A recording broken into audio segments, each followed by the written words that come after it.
మోహన్ బాబు గారు ఎంతటి రౌడీయో అందరికీ తెలుసు.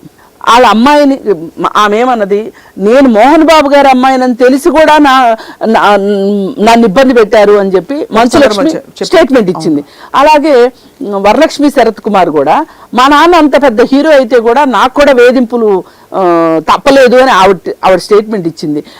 నిజంగా చూస్తే ఆ ఇద్దరు ఒక రకంగా నేను చాలా వాళ్ళని మనస్ఫూర్తిగా వాళ్ళకి నేను కృతజ్ఞతలు తెలియజేస్తున్నా. ఇట్లాంటి వాళ్ళ వల్ల మా ఉద్యమకారులకి చెడు పేరు రాకుండా ఉంటుంది. వీళ్ళకేం పని పాట లేదు, వీళ్ళే అన్ని మాట్లాడుతున్నారు అంటారు. అందుకే నేను వాళ్ళకి కృతజ్ఞతలు చెప్తున్నా. ఈరోజు రమ్యకృష్ణకు కూడా నేను అదే థ్యాంక్స్ చెప్తున్నా.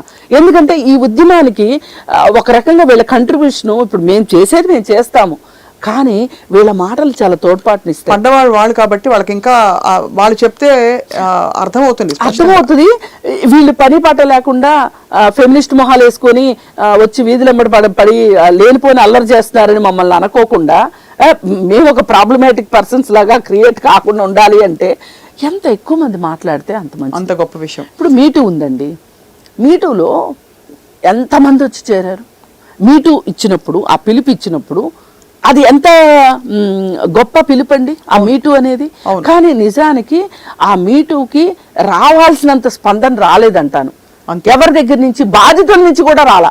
వాస్తవం, బాధితుల నుంచి కూడా రాలా. బాధితుల నుంచి ఇప్పుడు ఎవరికాళ్ళు ఏమనుకుంటారు? ఆమె చిన్మయి శ్రీపాద్ ఉంది, ఆమె మాట్లాడితే ఆవిడని ఏం చేశారు? పక్కకు పెట్టేశారు. ఆ భయమే చాలా మందిని. ఇప్పుడు నేనేమంటున్నానంటే ఇండస్ట్రీ వాళ్ళు కూడా మీరు కొంచెం నా బుద్ధి తెచ్చుకొని ఎవరైనా ఇలా చెప్పినప్పుడు దానిని మీరు ఒక మనస్ఫూర్తిగా మీకే జరిగిందనో, లేకపోతే అంటే బాధితురాలికి చెప్పుల్లో మీరు కాళ్ళు పెట్టారనుకోండి, అప్పుడు అర్థమవుతుంది. వాళ్ళతోటి మీరు సహానుభూతిని పొందితే మీకు అర్థమవుతుంది.